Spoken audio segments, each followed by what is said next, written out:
días, un sábado más, transmitiendo desde FM 90.1, la 90 Villa Devoto.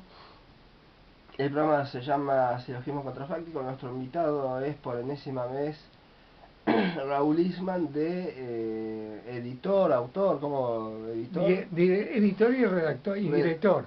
Editor, redactor y director de Redacción Popular, www.redaccionpopular.com, que es una revista digital. Así es.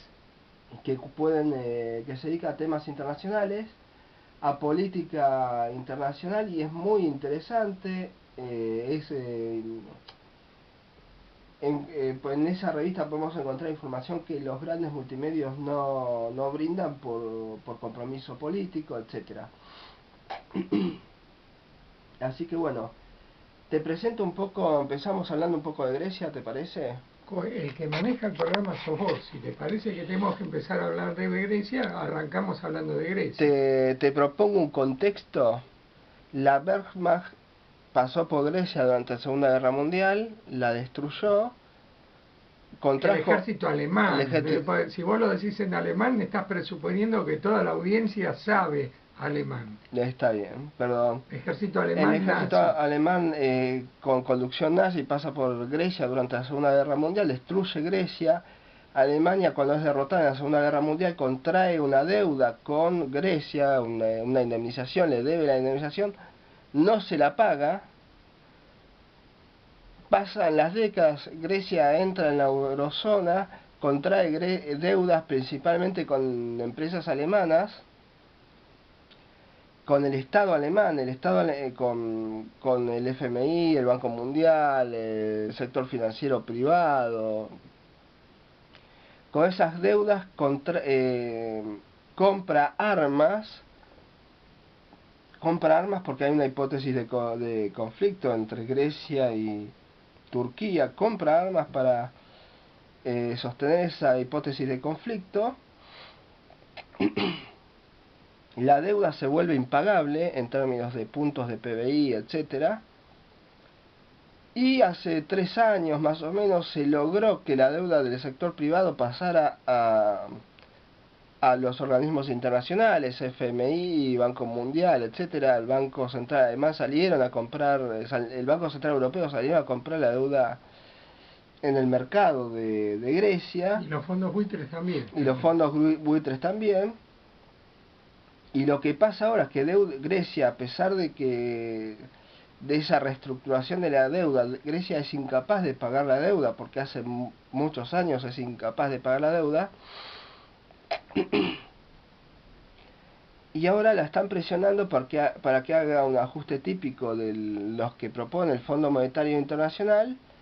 Hay un partido político que asumió hace 5 meses, que es, como dicen en Europa, es producto de la indignación de la población con los partidos políticos tradicionales, y ese es el contexto. Y hay algo divertido en el medio, que es que, por ejemplo, se compraron 3 submarinos y no hay factura, o sea que también podemos llegar a descalificar de por lo menos una parte de la deuda griega como deuda odiosa. Y mi pregunta es, si te parece completo, incompleto lo que acabo de presentar, el contexto, o qué agregarías vos, y cómo ves la evolución, los posibles escenarios que pueden ocurrir en este contexto. Se puede decir que fue muy completa, pero nunca es totalmente completa. Una presentación más de una problemática tan difícil y tan compleja como es la de Grecia. Yo, para empezar, arrancaría de una síntesis. Grecia es la Argentina del 2001. O sea, el contexto general, a vos te faltó agregar una cuestión muy importante. La eurozona funciona como funcionaba la convertibilidad. Hace que Alemania sea la economía más productiva y colonice al resto de las economías que integran la citada región del euro.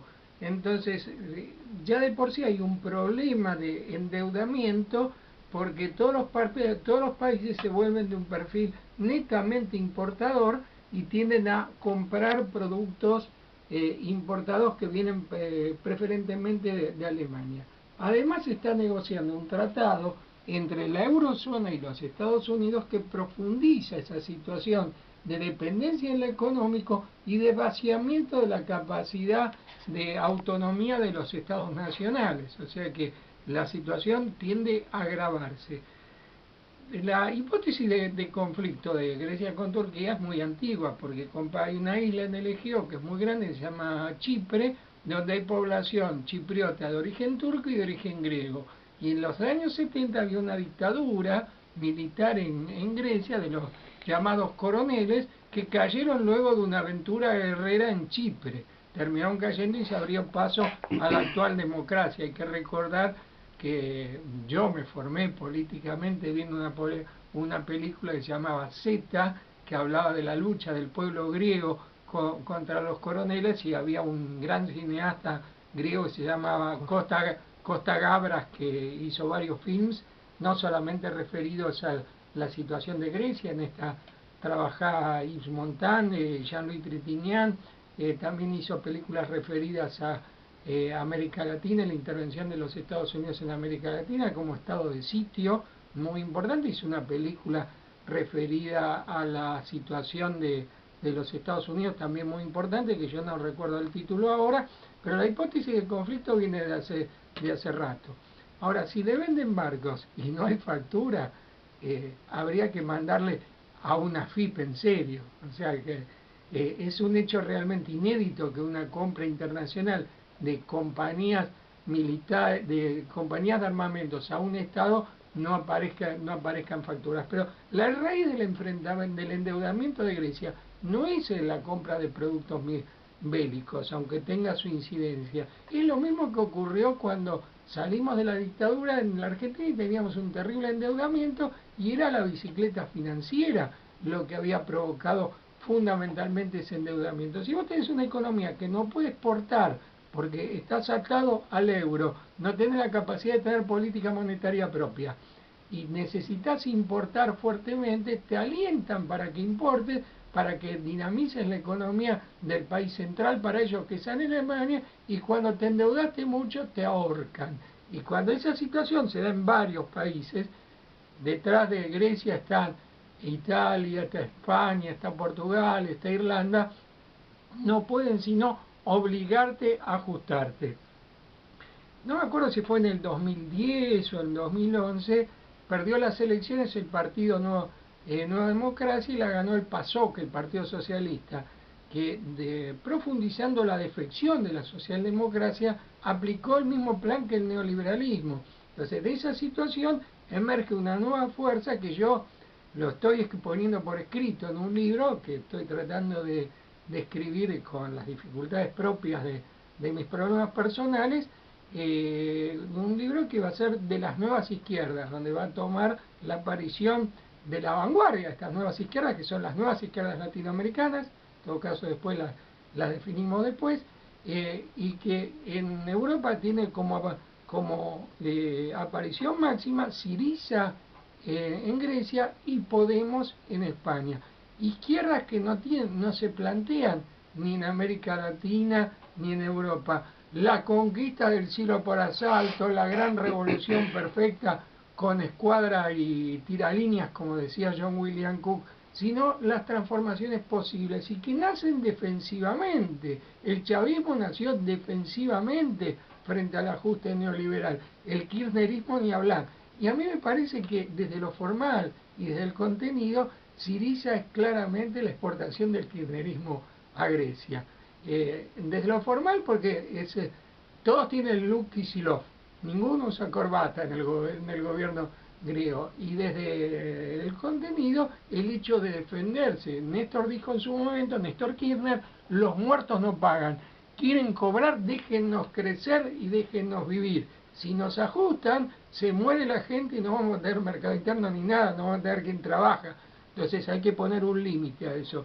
Y jugó muy fuerte Syriza, resistiendo las imposiciones formalmente la troika, pero habría que decir la doica, la bioica, o bigineseo, bigineco, son dos mujeres de hierro que realmente desmienten la imagen que algunos varones tenemos de la mujer, que es la dulzura, la ternura. Angela Merkel, primer ministro de Alemania o canciller de Alemania, y Christine Lagarde, titular del Fondo Monetario Internacional, hay que tenerle mucha fobia al organismo sexual masculino para imaginarse tener alguna aventura con ella. Son lo contrario de la imagen de la mujer, son las que controlan las políticas que impulsa la Troika, la llamada Troika, el Fondo Monetario Internacional, el Banco Central y la Comisión, el Banco Central Europeo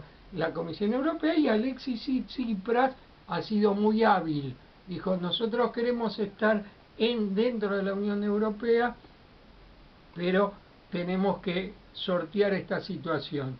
La deuda griega es absolutamente impagable. No se puede pagar una deuda que supera en 1,5 veces el PBI de un año. Es lo mismo que vos trabajás toda tu vida o trabajás todo un año y te estés obligado a pagar eso y una parte más equivalente a la mitad de tu sueldo. ¿Y con qué vivís si estás con esos compromisos? Entonces se plantó Tsipras, pero sin decirle, ustedes son unos chupasangre, aunque también se habló del terrorismo financiero, y dijo, vamos a preguntarle al pueblo griego. Hay que hacer dos salvedades sobre las pretensiones de la dioica, de Lagarde y de Merkel.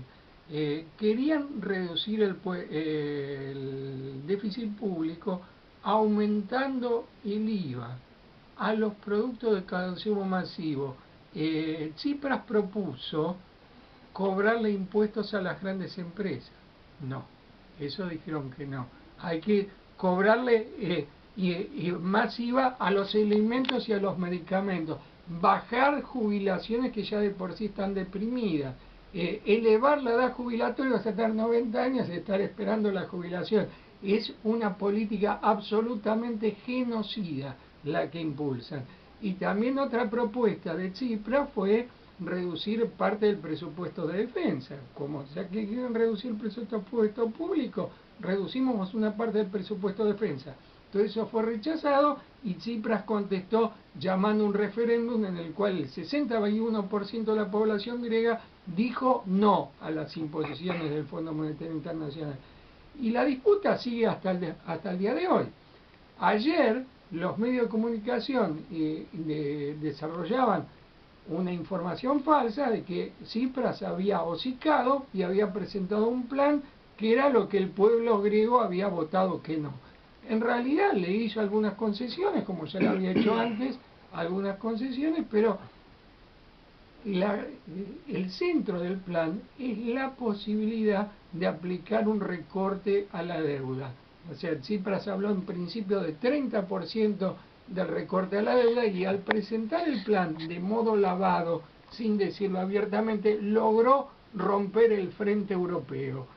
Francia, Italia y Austria se pronunciaron a favor de Grecia, de no aplicarle con todo el ajuste. Entonces, a lo mejor no se logra el 30% de reducción de la deuda, pero por 30 años no se le cobra intereses, que termina siendo el mismo resultado, porque lo que engorda la deuda son los intereses. Entonces, si logramos un periodo de gracia que 20, 30 años que no se paga y no se cobran intereses, a lo mejor está logrando por vía distinta el mismo intento de recortar la deuda. Este plan que presentó Tsipras en el día de ayer y que logró el apoyo del Congreso griego es un plan que de hecho es provisorio. La discusión va a seguir, va a haber nuevos planes, nuevos ajustes y como muy claramente formuló el primer ministro griego, digo, para no repetir tantas veces la palabra Alexis Tsipras, que hay que recordar que hay fotos de Alexis Tsipras cuando estuvo en la Argentina con camisetas de la Cámpora, como para refrendar eso de que es la versión griega del kirchnerismo. Creo que lo conté acá, pero si no lo vuelvo a contar, el hecho de que un viceministro nació en la Argentina, toma mate y toma mate en las reuniones de gabinete. Le exportamos la interna peronista al Vaticano, exportamos el mate a las reuniones de gabinete de Grecia y exportamos las ideas medulares del modelo kirchnerista. un Estado con fuerte capacidad de intervención para proteger a los sectores más débiles de la economía. Sin mercado interno no hay nación, sin mercado interno no hay economía que merezca ser vivida desde el punto de vista de que pueda darle algún tipo de solución a todos los habitantes del país. Si hay una economía orientada solo al mercado externo y solo al pago de la deuda, te vas a encontrar con que hay una cuarta parte, una mitad de la población que no entra dentro de ese esquema y termina sobreviviendo como mendigos, como ladrones. Entonces hay una discusión de modelos que trasciende el modelo económico, pero subrayemos el modelo económico. El modelo económico de Tsipras es un Estado con capacidad de intervención para beneficiar a los sectores más débiles. El modelo del Fondo Monetario Internacional de Angela Merkel es que el mercado asigne los recursos y el mercado internacional, no el mercado interno, lo que beneficie al mercado interno. Como decían varios autores académicos muy importantes, yo voy a citar solamente al gran historiador británico Eric Hobsbawm, fallecido en 1912, y a un señor que todavía vive, que tiene 80 años. Perdón, ¿cuándo falleció Hoffman? 2012. Siempre me equivoco con lo mismo. Dije 1912 casi en el año de su nacimiento. Sí, sí, sí. Había nacido en 1917. Pero siempre me termino equivocando, quiero decir 2012 y dije 1912. Hobsbawm y David Harvey, que nació en 1935 y es un notable geógrafo con orientación a los estudios sociales, dicen que el neoliberalismo es un programa integral de recuperación del poder por parte de las clases dominantes. Entonces, como parte de ese proyecto de que las clases dominantes recuperan todo el poder, el neoliberalismo termina negando la democracia. Y Tsipras abre el juego a la democracia que el pueblo griego decía, y el pueblo griego quiere estar en el euro, porque hay un plan B que todavía Tsipras no desarrolló. O sea que llegar a un acuerdo con Rusia, con el BRICS y salir del euro. Pero el pueblo griego votó claramente por seguir en el euro. Y el planteo de Tsipras es respetuoso a la democracia. La troika se defeca en la democracia. ¿Puedo hacer un par de comentarios sobre lo que vos dijiste? Existe el proyecto de elevar la edad jubilatoria a 90 años. Vos lo dijiste, quisiste, no sé si ser irónico o sarcástico, pero existe ese proyecto. Hoy no vamos a hacer la discusión sobre de ironía o sarcasmo, es una discusión de lingüistas. Exactamente. Vos hiciste ese comentario, existe la edad de llevar la edad jubilatoria, privatizar las jubilaciones de vuelta en Argentina, estirar la edad jubilatoria a los 90 años, para eso pasarían de jubilarse, lo harían por etapas. Subir la edad jubilatoria a los 70 años se puede hacer. Se plantea eso en vez de plantear la reducción de la jornada laboral. Bueno, me pusiste trotskista. Me pusiste trotskista. No sé si trotskismo, yo creo que... En el programa de transición de 1938, Trotsky dice que para afrontar las crisis hay que repartir las horas de trabajo sin reducción de salarios entre los trabajadores. Es un planteo histórico de León Trotsky. Bueno, entonces en eso tomaré eso del trotskismo. No tengo. También lo proponía Keynes, no era trotskista. Él escribió, escribió mucho y dijo: qué suerte que van a tener nuestros bisnietos, que van a tener que trabajar 15 horas por semana y van a tener un montón de tiempo. Claro, él la pensaba para estudiar idiomas, para ir al teatro, para practicar deportes, para hacer actividad en el tiempo libre. Pero bueno, él había proyectado el crecimiento de la productividad media de la economía y bueno, le daba que para el año 2020 iba a haber una reducción de la jornada laboral a 15 horas semanales. No tenía razón, no le echemos la culpa porque murió en 1949, pero no tenía razón. No, en el 45. 49 creo. No, apenas volvió de negociar los pactos de Bretton Woods, tuvo un, entre comillas, accidente automovilístico.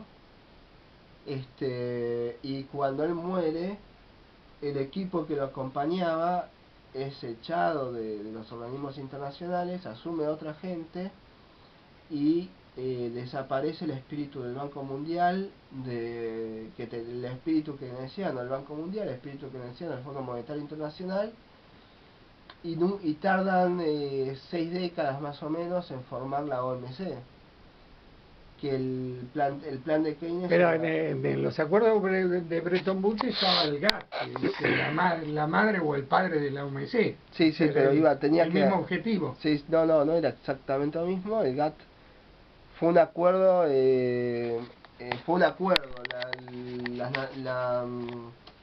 la Organización Mundial de Comercio es un organismo de las Naciones Unidas.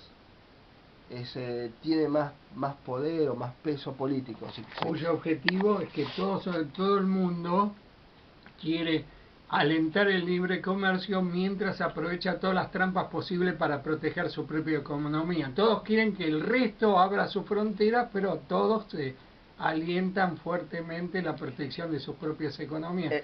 El único país que no tiene problemas en abrir sus economías es China, porque ¿quién va a competir contra la industria china? Igual China es un país muy cerrado también.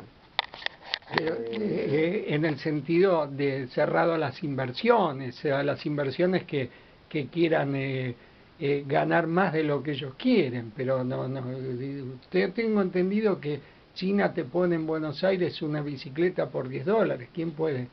¿Quién puede producir una bicicleta por $10? El caso chino es bastante particular también. Es cerrado a las inversiones, pero también es cerrado, es difícil llegar a ciertas regiones de China con importaciones, y ellos importan piezas y partes y ensamblan todo adentro, son la gran ensambladora del planeta. Pero bueno, es un poco distinto. Yo lo que quería decir que el plan para para elevar la jubilación a 90 años ya existe. No va a haber reducción de la jornada laboral,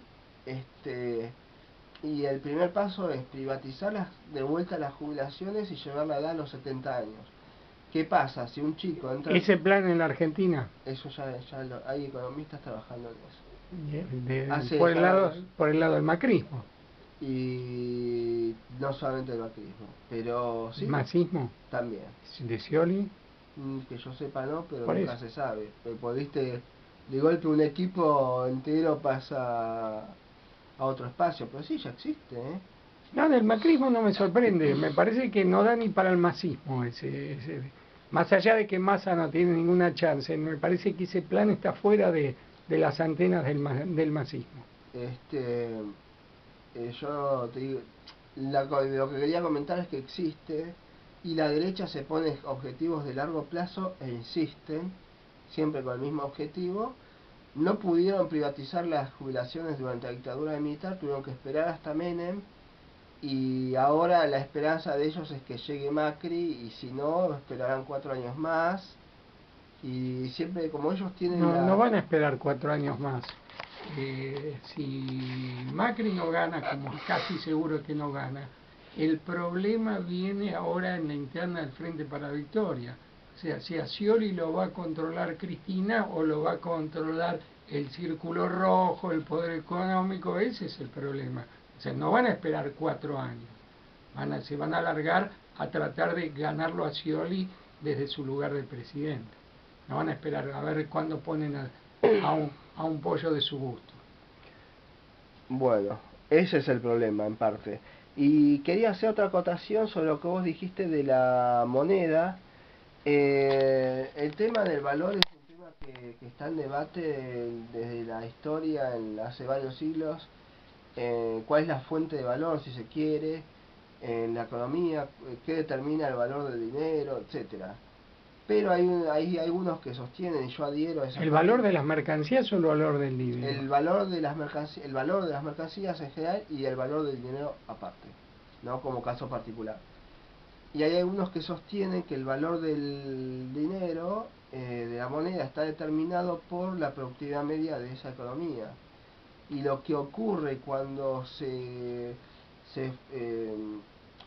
logra una zona monetaria común, una moneda común entre varios estados, es que el euro representa la productividad media de la economía alemana, pero no la productividad media de la economía griega.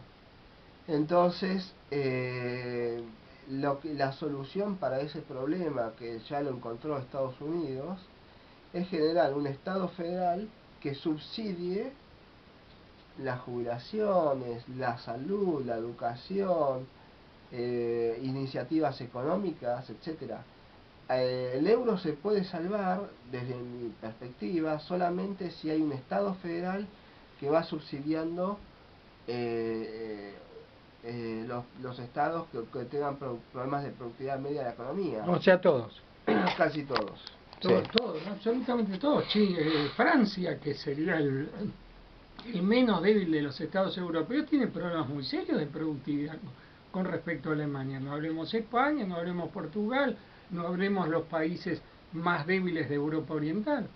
Así que eso podría ser la solución a ensayar si quieren mantener el euro o la eurozona. Si no, hay que reestructurar la eurozona, es cuestión de tiempo, me parece, que se decida. Yo creo que antes del 2020 va a tener que haber una decisión concreta al respecto, ¿no? Porque si no, son crisis que se reciclan y... Bueno, el capitalismo es vivir de crisis en crisis. No le vas a echar la culpa al euro de las crisis del capitalismo. Así que bueno, te propongo ir al corte institucional de las y media, señor operador, ¿le parece? Y después volvemos y nos dedicamos a... después volvemos y nos dedicamos, ¿te parece, la gira del Papa? La gira al Papa, Ecuador, las elecciones en la Argentina, temas no nos faltan. Así que bueno, volvemos después del corte institucional y arrancamos con la gira del Papa.